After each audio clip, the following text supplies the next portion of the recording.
Assalamualaikum warahmatullahi wabarakatuh. Perkenalkan, nama saya Nur Anissa Khadijah dengan NPM 21140142 dari Fakultas Tarbiyah, Prodi Pendidikan Islam Anak Usia Dini.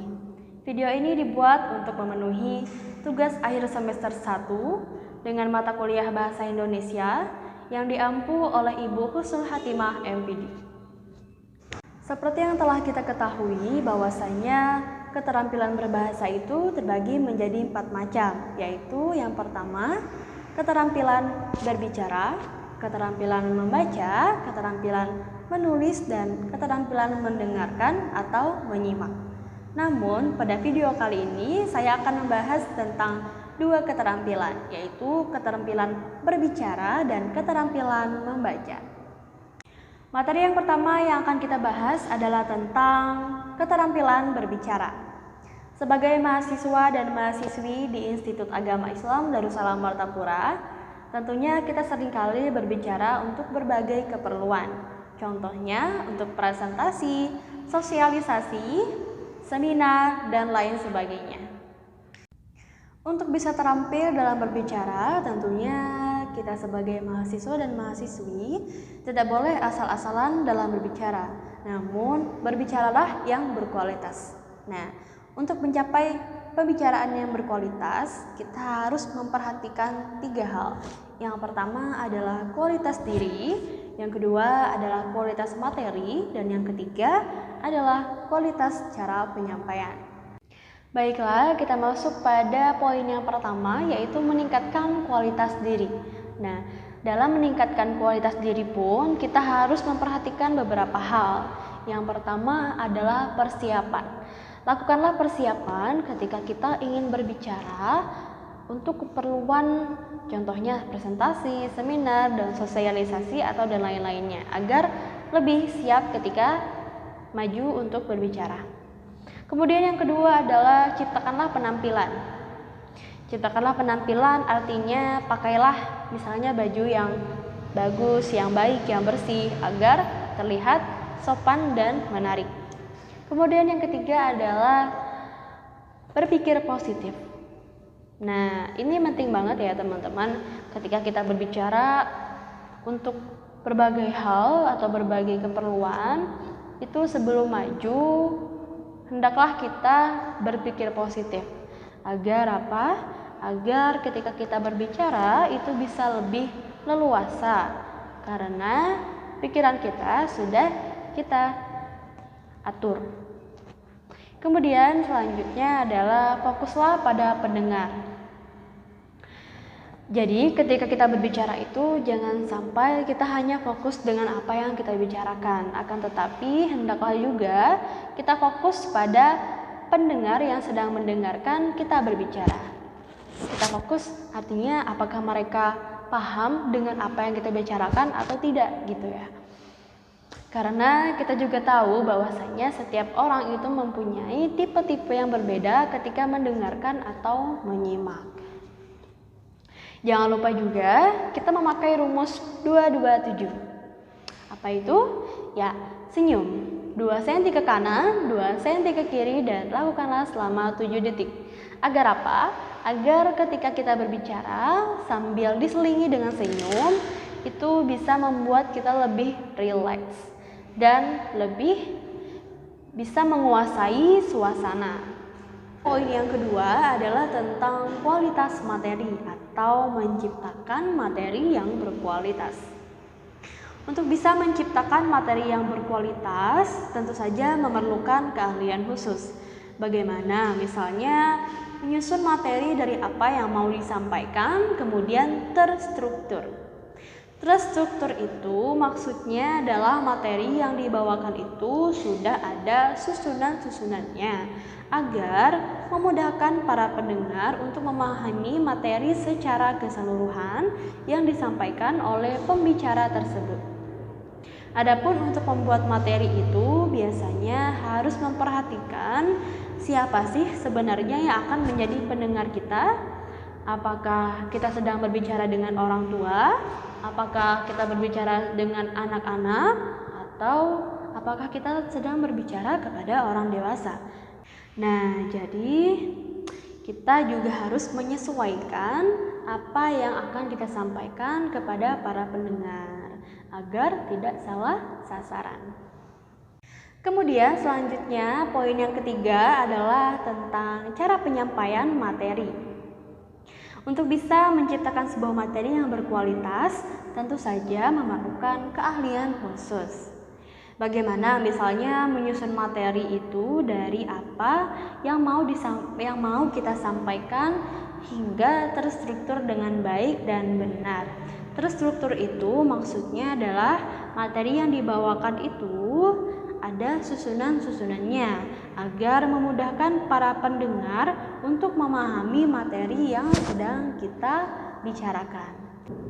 Kemudian selanjutnya adalah jangan lupa juga untuk senyum. Seperti tadi ya yang sudah saya sampaikan, jangan lupa pakai rumus 227. 2 cm ke kanan dan 2 cm ke kiri, kemudian lakukan selama 7 detik. Nah, ketika kita berbicara sambil senyum itu otomatis bisa membuat kita lebih rileks ketika sedang berbicara. Kemudian setelah senyum, jangan lupa juga untuk melakukan kontak mata kepada para pendengar.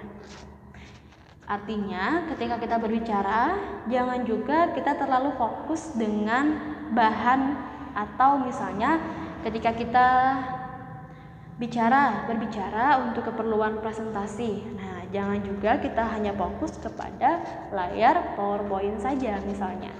Jangan seperti itu ya. Namun lakukanlah juga kontak mata kepada para pendengar agar juga terciptalah suasana itu lebih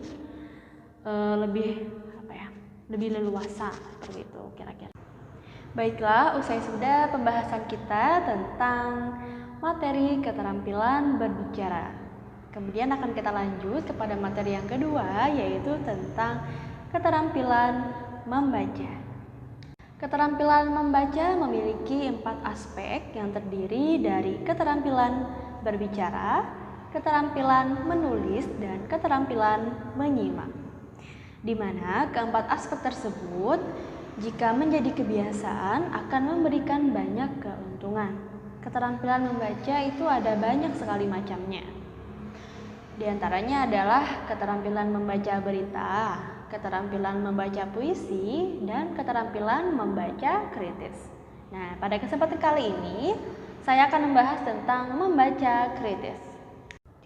Apakah itu membaca kritis dan apa sih bedanya sama membaca biasa?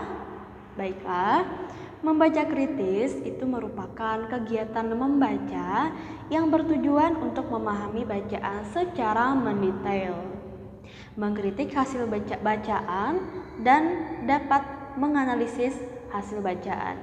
Sangat berbeda dengan membaca biasa. Membaca biasa itu hanya sekedar membaca untuk menemukan sebuah kesimpulan atau rangkuman. Agar memudahkan kita untuk bisa membaca kritis, kita bisa memakai teknik SQ3R. Jadi, teknik SQ3R itu merupakan singkatan dari yang pertama S adalah survey, Q adalah question, R yang pertama adalah read, R yang kedua adalah preset, dan yang ketiga adalah review. Kita akan bahas yang pertama dulu, yaitu survei. Survei dilakukan untuk mengetahui isi atau gambaran secara umum buku yang akan kita baca atau bacaan yang akan kita baca. Dalam survei, langkah-langkah yang harus dilakukan yang pertama adalah membaca judul bukunya. Mengapa perlu membaca judul buku? Karena biasanya judul ini merupakan tema atau ide dari keseluruhan buku. Kemudian langkah yang kedua adalah membaca pendahuluan, agar kita sebagai pembaca itu tahu apa pendapat si penulis dan apa saja tujuan penulis untuk menulis buku tersebut. Kemudian langkah yang ketiga adalah heading yang dicetak tebal atau sub-sub judul yang ada di dalam bacaan untuk mengetahui gambaran secara umum. Langkah kedua dalam teknik SQ3R adalah question. Question artinya pertanyaan. Setelah membaca heading dan subjudul, kita bisa bertanya dengan menggunakan rumus 5W1H. Kemudian setelah dilakukan question, maka kita akan masuk pada langkah yang ketiga, yaitu read. Kegiatan membaca ini langsung dilakukan dengan menjawab pertanyaan-pertanyaan yang tadi sudah dilakukan menjadi kegiatan membaca. Kemudian langkah selanjutnya adalah riset. Nah, riset ini dilakukan ketika tadi sudah selesai membuat pertanyaan, kemudian mencari jawaban. Setelah selesai dalam satu bab, di sini dalam artian si pembaca itu mengecek lagi apakah semua pertanyaan yang diajukan itu ada jawabannya di dalam bacaan tersebut. Nah, baru setelah ini kita lakukan analisis atau kritik terhadap isi yang kita baca. Setelah selesai melakukan teknik SQ3R, langkah selanjutnya yang dapat dilakukan oleh pembaca ialah menganalisis bacaan yang sudah dibaca. Dalam kegiatan, pembaca itu diharapkan untuk bersikap tidak mudah percaya terhadap apa yang dituliskan. Namun, begitu ya, hal yang dapat dilakukan adalah mencari data-data atau fakta-fakta sehingga dapat mengimbangi tulisan yang disajikan oleh penulis.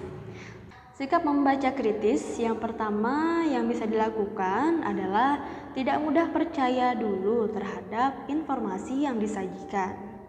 Kemudian carilah bukti-bukti atau pendapat lain terkait hal yang disajikan dalam tulisan, dan membaca kritis ini juga berkaitan dengan sintetis. Alhamdulillah, kita sudah sampai pada penghujung materi.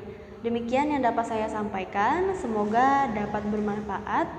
Salah dan hilaf mohon dimaafkan. Saya akhiri, wassalamualaikum warahmatullahi wabarakatuh.